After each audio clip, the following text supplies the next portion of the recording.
Di sebuah rumah sederhana di pinggiran kota, hiduplah 3 ekor kucing yang tak terpisahkan. Mereka bukan sekadar teman bermain atau teman tidur, mereka adalah saudara dalam arti sebenarnya. Si hitam putih bernama Mono, si belang abu-abu bernama Grizzy, dan si calico kecil yang paling muda bernama Luna. Mereka tinggal bersama seorang wanita tua penyayang binatang yang merawat mereka sejak masih kecil. Suatu hari, wanita itu menemukan mereka di sebuah kardus di tepi jalan, dalam kondisi lemah dan kelaparan. Sejak saat itu, mereka bertiga tumbuh bersama dalam kehangatan rumah kecil yang penuh kasih sayang. Mono, si sulung, selalu terlihat dewasa dan melindungi 2 adiknya. Ia selalu berjalan paling depan ketika menjelajahi ruang tamu, memastikan tak ada bahaya sebelum mengizinkan adik-adiknya bermain. Grizzy, yang berada di tengah, adalah si pemalas yang senang tidur dan sangat manja. Ia paling suka meringkuk di pojokan sofa dengan kepala bersandar pada siapapun yang ada di dekatnya. Sementara Luna, si bungsu, adalah si petualang kecil yang penuh rasa ingin tahu. Ia sering ditemukan bermain dengan bayangannya sendiri atau mengejar ekor Mono. Setiap malam, mereka memiliki kebiasaan yang unik. Mereka akan berkumpul di sofa abu-abu kesayangan mereka, tempat yang telah menjadi zona nyaman. Mereka akan saling menjilat, berguling, dan akhirnya tertidur bertumpuk-tumpuk satu sama lain, seakan menyatu dalam mimpi yang sama. Suara dengkuran kecil mereka menjadi lagu pengantar tidur bagi sang pemilik rumah. Pada suatu sore hujan, Luna sempat hilang. Ia tersesat di kolong lemari setelah mengejar seekor serangga. Mono dan Grizzy mencarinya ke seluruh rumah. Mono bahkan mencoba membuka pintu dengan cakarnya, seakan memohon agar pemilik mereka membantunya mencari Luna. Setelah beberapa jam penuh kecemasan, Luna akhirnya ditemukan, basah dan sedikit ketakutan. Grizzy segera memeluknya dengan kaki depannya, dan Mono menjilati kepala adik kecilnya itu penuh sayang. Sejak saat itu, musim berganti. Pohon-pohon di taman kecil belakang rumah mulai merontokkan daunnya. Udara mulai lebih dingin, dan hujan turun hampir setiap sore. Di saat seperti itu, 3 saudara kucing itu semakin sering berpelukan di sofa. Luna yang dulu paling aktif, kini mulai sedikit berubah. Ia lebih senang tidur di antara tubuh Mono dan Grizzy, menyerap kehangatan dan keamanan dari pelukan mereka.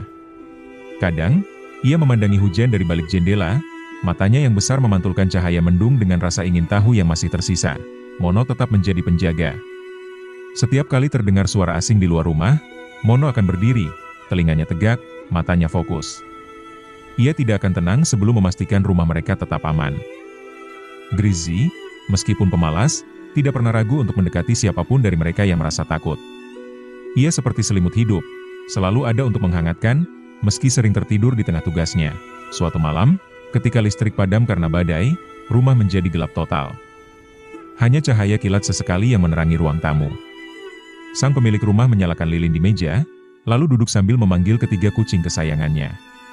Luna melompat ke pangkuannya lebih dulu, disusul Grizzy yang menguap lebar, lalu Mono yang selalu paling terakhir tapi tak pernah absen. Saat itu, di tengah keheningan dan suara hujan deras, sang pemilik berkata lembut, "Kalian tahu. Kalian bukan hanya kucing. Kalian keluarga. Rumah ini jadi hidup karena kalian." Ketiganya hanya mengeong pelan dan menatapnya, seolah mengerti setiap kata. Dan malam itu, mereka tidur di pangkuan orang yang menyelamatkan mereka, 3 gumpalan hangat di tengah badai dunia. Hari-hari selanjutnya berjalan damai. Hingga suatu hari, si pemilik rumah membawa pulang seekor kucing kecil baru, seekor anak kucing berwarna oranye dengan mata emas tajam. Namanya Sunny. Luna adalah yang pertama penasaran.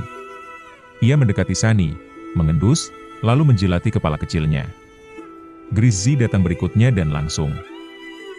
Beberapa bulan telah berlalu sejak Sunny menjadi bagian dari keluarga itu. Ia tumbuh dengan cepat, bahkan lebih cepat dari perkiraan siapapun. Energinya seakan tidak ada habisnya, melompat ke meja, mengejar bayangan, bahkan sesekali menggigit ekor Grizzy yang sedang tidur. Tapi meskipun usil, Sunny dicintai. Mono, yang dulu penuh waspada terhadap Sunny, kini menjadi pelatihnya. Ia mengajari Sunny cara melompat diam-diam ke atas kursi tanpa menjatuhkan barang, bagaimana mengamati manusia dari balik tirai, dan yang terpenting, kapan saat yang tepat untuk meminta makanan. Luna, dengan kelembutan alaminya, menjadi semacam ibu kedua. Ia menjilati kepala Sunny sebelum tidur, memeluknya di bawah sinar matahari pagi yang menyelinap lewat jendela. Dan sering tidur bersebelahan dengannya, membentuk pola tubuh yang seperti puzzle sempurna. Namun suatu hari, Sunny mulai menunjukkan tanda-tanda gelisah. Ia duduk di ambang jendela yang terbuka, menatap burung-burung kecil di pepohonan dengan mata berbinar. Ia mulai mengeong keluar jendela, dan setiap kali pintu dibuka, ia mencoba menyelinap keluar. Dia mulai penasaran dengan dunia luar, kata sang pemilik dengan senyum sedih. Ia tahu momen ini akan datang. Semua makhluk, pada waktunya, akan ingin mengepakkan sayapnya sendiri, meskipun hanya sepasang kaki dan ekor yang ia miliki. Akhirnya, diputuskan, Sunny akan diizinkan keluar untuk pertama kalinya, tentu dengan pengawasan. Mono dan Grizzy ikut mengawalnya. Mereka seperti pengawal setia, berjalan pelan di belakang Sunny yang tampak takjub oleh bau rumput, suara angin, dan sinar matahari langsung yang menari di matanya. Luna menunggu di dalam, cemas. Tapi begitu Sunny kembali masuk rumah dengan kaki kotor dan wajah penuh kegembiraan, Luna langsung menjilatinya seolah berkata, "Jangan pernah pergi terlalu lama, ya." Hari demi hari, Sunny semakin sering keluar. Sebentar saja, selalu kembali. Tapi suatu sore, hujan turun mendadak. Petir menyambar keras, dan Sunny belum pula. Musim semi datang dengan segala warnanya. Bunga bermekaran di halaman kecil di depan rumah, kupu-kupu berterbangan, dan aroma tanah basah menyelimuti udara. Tapi di tengah kegembiraan itu, ada sesuatu yang berbeda. Grizzy, si paling santai dan ceria, tidak seperti biasanya. Pagi itu, ia tidak ikut ke dapur untuk sarapan. Ia hanya meringkuk di pojok sofa, tak menjawab panggilan Sunny atau bahkan saat Luna menjilati kepalanya lembut. Mono, yang selalu waspada terhadap perubahan, langsung tahu ada yang tidak beres. Grizzy demam. Hidungnya kering, matanya sedikit sayu, dan tubuhnya tampak lemas. Sang pemilik segera membawa Grizzy ke dokter hewan. Sunny yang biasanya suka bermain-main, hari itu hanya duduk diam di jendela menunggu.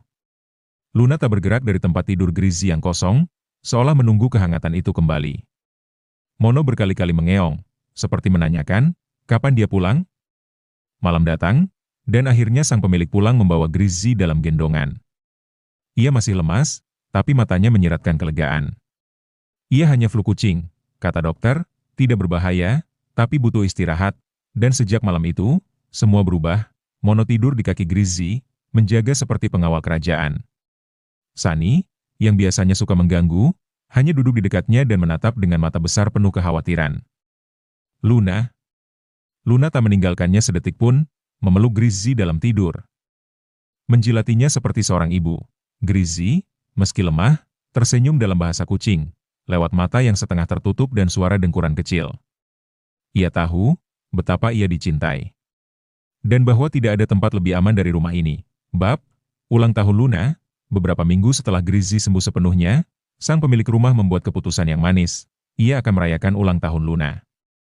Mungkin bukan tanggal kelahiran aslinya, tapi itu adalah hari ketika Luna pertama kali datang ke rumah, hari yang dianggap sebagai hari dia lahir kembali dalam cinta dan kasih sayang.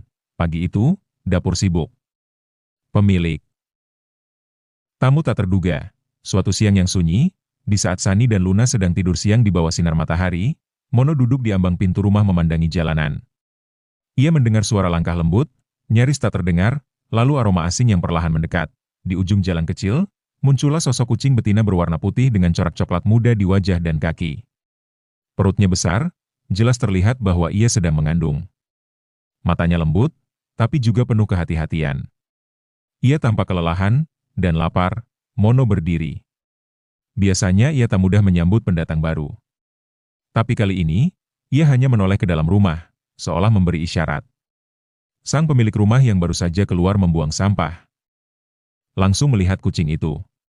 Tanpa pikir panjang, ia berjongkok dan memanggil pelan, "Kamu dari mana, sayang?" Kucing betina itu tidak lari. Ia justru mendekat, langkahnya pelan, lalu berbaring di lantai teras, seperti bilang, "Aku capek. Tolong aku." Bab, namanya Mel. Setelah diberikan makanan dan air, kucing betina itu diberi nama Mel, singkatan dari melati, karena bulunya seputih bunga. Malam itu ia diizinkan tinggal di dalam rumah, disiapkan tempat tidur kecil dari handuk hangat, dan makanan khusus untuk kucing hamil. Sunny yang biasanya penasaran, mendekatinya dengan lambat. Luna hanya menatap dari jauh, agak bingung. Tapi Grizzy langsung menghampiri Mel dan duduk di sebelahnya tanpa suara. Seperti berkata, "Kamu aman di sini." Hari-hari berikutnya, Mel makin akrab. Meski ia pendiam, ada ketenangan dalam dirinya yang membuat semua kucing merasa nyaman. Ia sering terlihat mengelus kepala Sunny dengan lembut, atau tidur siang bersama Luna dan Grizzy. Bahkan Mono, si paling dingin, mulai terlihat menjaga Mel dari kejauhan. Bab 3 Nyawa Baru. Malam itu hujan turun deras. Petir menyambar jauh di langit. Mel tidak makan malam. Ia hanya mondar-mandir, resah. Pemilik rumah tahu, ini waktunya. Mel akan melahirkan, dengan penuh perhatian, pemilik menyiapkan kardus.